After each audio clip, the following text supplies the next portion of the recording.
Hello, I'm Steven, the calculator guy, and today we're talking about Aurora and Near. So I'm going to do my best to make this simple and not overcomplicate it so that you have a basic understanding of what these two chains are, why they're being looked at pretty heavily right now, and what the potential opportunities are here. I'm also going to go over how to bridge funds onto Aurora. So Near is a layer 1 blockchain with sharding, which means it's just scalable. It can keep getting bigger and bigger without issue.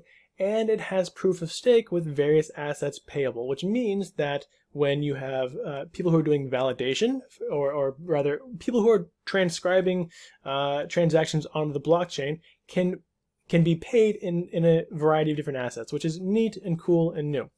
Now, it's not an EVM, it's not an Ethereum virtual machine, which means that if you want to create a protocol on this chain, you have to use different programmatic language than you would for like Ethereum or Avalanche or Polygon or Phantom, which means it's going to be developed much slower. And we can see this if we go to Near, the Near chain on DeFi Llama, and look and see how many protocols there are, right? There's 3 different protocols, which might be interesting to look at, especially if you're bullish on the L1.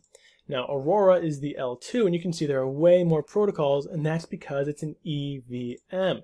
So EVM, again, is Ethereum virtual machine, which means that it uses the same programmatic language as all of the, as Ethereum and its other EVMs, like, again, Phantom, Avalanche, Polygon, etc. So that's why it has so many protocols. But how does it work, right? So Aurora, which is going to be more or less the focus of this video, right now has no gas at all, no gas for transactions, but it will eventually use Ethereum as gas. It's pretty important because people might think you need the Aurora token for gas. That is not the case. And what actually happens on the Aurora blockchain when you will use Ethereum as gas, the Ethereum will be pennies. It won't be like the Ethereum blockchain, but it'll be like pennies of Ethereum, and that transaction will be routed to the L1 to transcribe that transaction on the blockchain.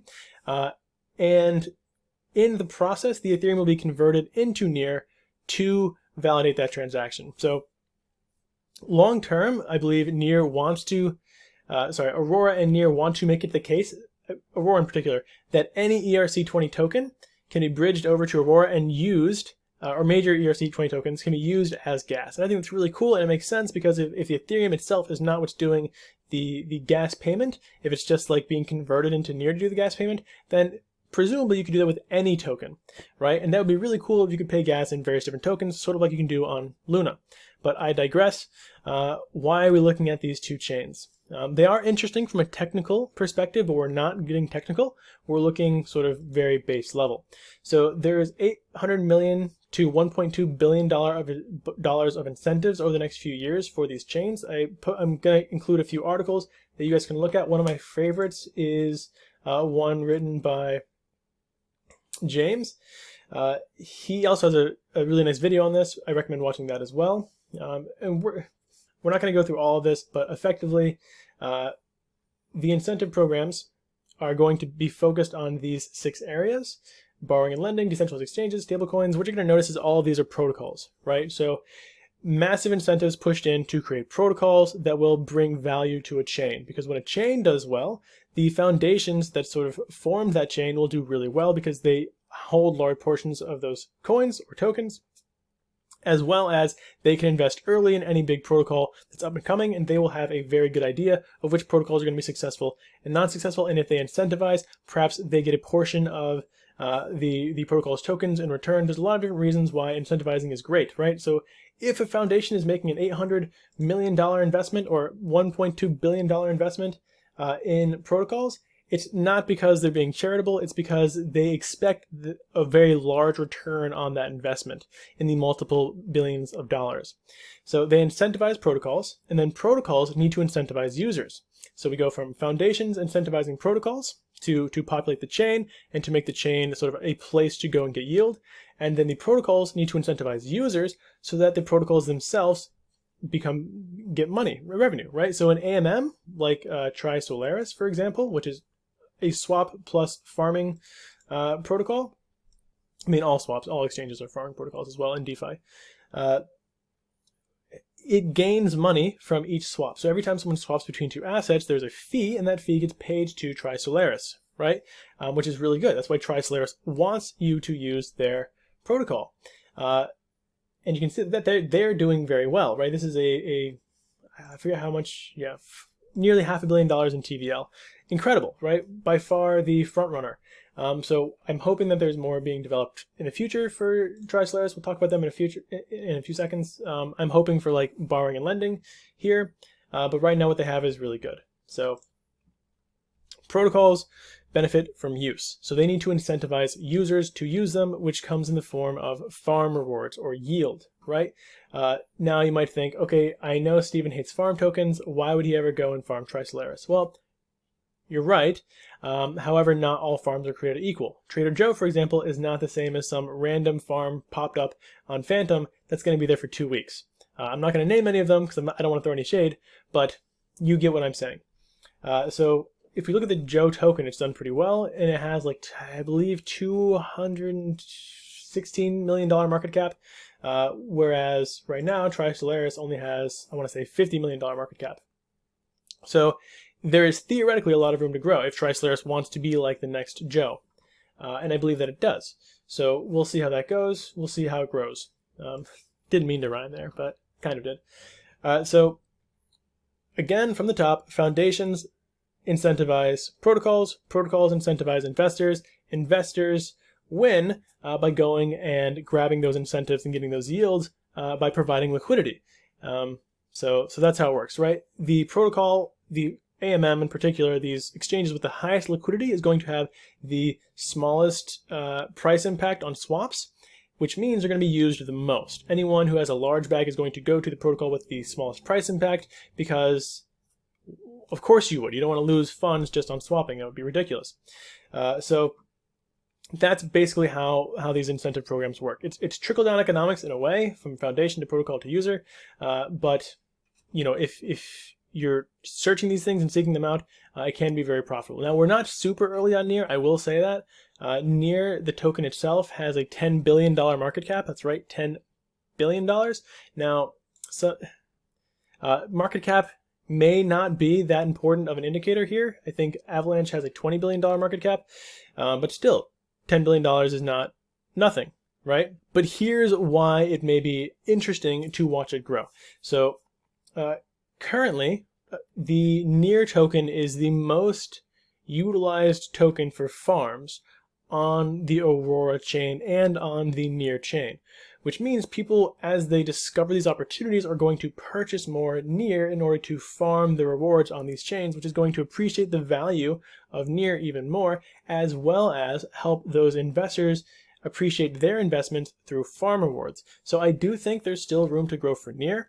And these incentives haven't even really started yet. The incentives are going to pour in over the next couple of years, and that's $1.2 billion roughly.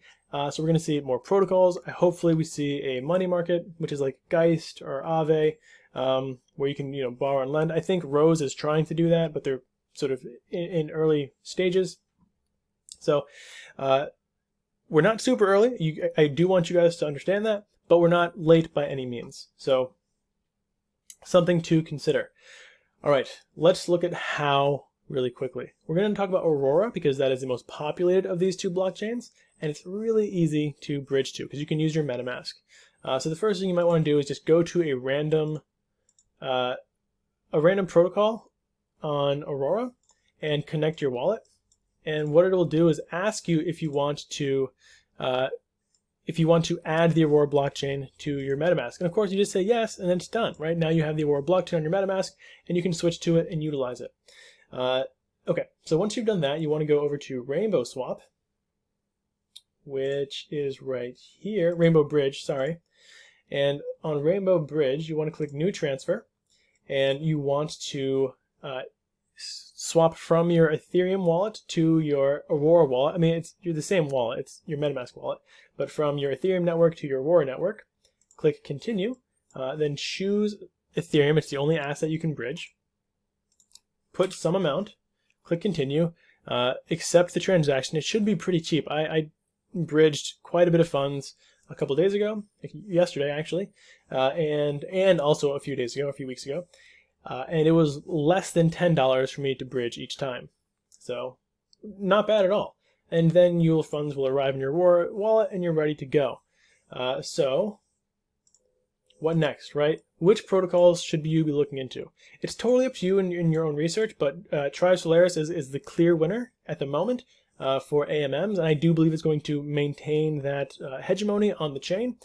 So it's a good bet to bet on the Tri token. As I said earlier, the Tri token. Let's go to Tri Solaris. Oh, here we go. No, not DeFi Llama. Tri Solaris coin market cap? No, we'll go with CoinGecko because it's right there. Has, okay, so 48 million market cap. And if you compare that to something like Joe, you can see that Joe has, I want to say 215 million, but we'll see. That's my guess. What are we at? 205 million. Okay, so I was off by 10 million. 205 million. So by a multitude of 4. Now, granted, it's going to be pretty difficult for Tri Solaris to grow a multitude of 4, right? But it's not impossible, especially now with the amount of incentives that are going to be pumped into this chain. So that's where we're at. So the Tri Solaris on the protocol, you can go to farms, you can see sort of what they have to offer. Now, some of the more interesting ones are the NEAR token. So like I said, NEAR is going to be the primary token that will be paired with something else in most of these swaps. And that's just the same as it is on any other EVM, right? If you look on Avalanche, you're going to see all these AVAX pairs. If you look on Phantom, you're going to see all these FTM pairs. And what that does is it really props up the value of the token because so many people are going to be utilizing it to farm these rewards. So Tri is, so I personally am betting on Tri and NEAR. So I'm in the Tri NEAR, this is not my investment, I'm in the Tri NEAR pool, and I am sort of, I'm taking an additional risk by having that auto-compounded, but you don't need to auto-compound. You can either keep your assets here and get paid out in 2 different tokens. You can get paid out in Tri plus getting paid out in Aurora, which is quite nice, or getting paid out in Tri and Luna, which is really cool, or other tokens like FLX or, well, FLX and more Luna. Okay, so that's something to consider, or you can get paid out purely in Tri. Totally up to you, or you can go and auto-compound on a protocol like Vaporwave, which is a beefy clone. So one thing you may also want to look at is Nearpad. So Nearpad is to my knowledge, the only launchpad on Aurora, and it doesn't require KYC. Now, some of these launchpads are not, they're not amazing, and I'm not really into NFTs, but, if this protocol continues to be incentivized, or this chain continues to be incentivized, maybe this will be one of the ways in which protocols are onboarded, and you can be an early investor. So I would watch this protocol for opportunities to see, if there are any really interesting things coming up. And you can look at their pools as well and see if you feel that there are any good staking opportunities, if there are any good opportunities. You can see things that are up and coming, which you can't see, and then you can see closed pools. So the ones that have already launched, like Moda and Rose. So we're going to look at Rose for a second here, and maybe I will do a video on Moda later. So here's Nearpad. It's something to consider. It's not something that I've utilized personally, but it might do well as it is the only launchpad, I believe, on this chain. Now there is a DAO, but I have no interest in that personally. It's Empyrean DAO. If you want to invest in that, go ahead. But it is not for me because I'm bearish DAO because they're hyperinflationary and most of them don't have external revenue models. And even when they do have external revenue models like Olympus Pro, that external revenue is not generating enough revenue to make up for the hyperinflationary tokenomics, in my opinion. So I'm also sort of following Rose because it's going to be something sort of like a Mai or a Pi or like an Abracadabra, I guess, if you sort of at a more advanced stage where you provide collateral and you can borrow their own proprietary stablecoin token against it. And I think that will allow for some interesting strategies later on. So I'm watching it, I'm following it, and hopefully we'll see what happens there. It could be interesting. And then there's Pickle. So if Vaporwave sort of gives you the willies because it's a beefy clone and it looks too much like Grim Finance or something, and you're not really comfortable with the smart contract risks of Vaporwave, so we'll look at it really quickly, you do have a secondary option that has been more vetted, and that is Pickle Finance. So you can go to Pickle, which is on various chains, is very trusted, and it's a great protocol. It's a bit slower, bogged down the actual protocol itself, but it's super simple to use. Just go to jars and farms, and then you'll deposit your liquidity pool tokens there to have them auto compounded for you. Now what you'll notice is that the APYs here are slightly lower than the APYs on Vaporwave, and I have done the math myself, and the APYs on Vaporwave, at least for the protocols that I'm invested in, are accurate as per my own APR and APY calculations using my calculator. So whenever the projected APYs are higher than my calculations, I get freaked out, wigged out, and I don't invest. Whenever they're slightly lower or pretty close, then I feel a lot more confident. So Aurora and Pickle are both lower, which means that they're taking a portion of the fees, which I'm totally fine with because that's their auto aggregation. Pickle is even lower than Aurora. So Aurora, potentially a higher risk, but higher APY, and then Pickle, lower risk, lower APY. Completely up to you, right? And you can search by protocol. Oh, they have rows? No. Well, if they do have rows, then that will be interesting because rows allows for some interesting stablecoin opportunities that I think would benefit greatly from being auto compounded. So we'll see if these actually do populate in the near future. So I don't know if I said I have a baby in my lap that I'm trying to keep asleep. So let's just look at rows really quickly, right? So rows,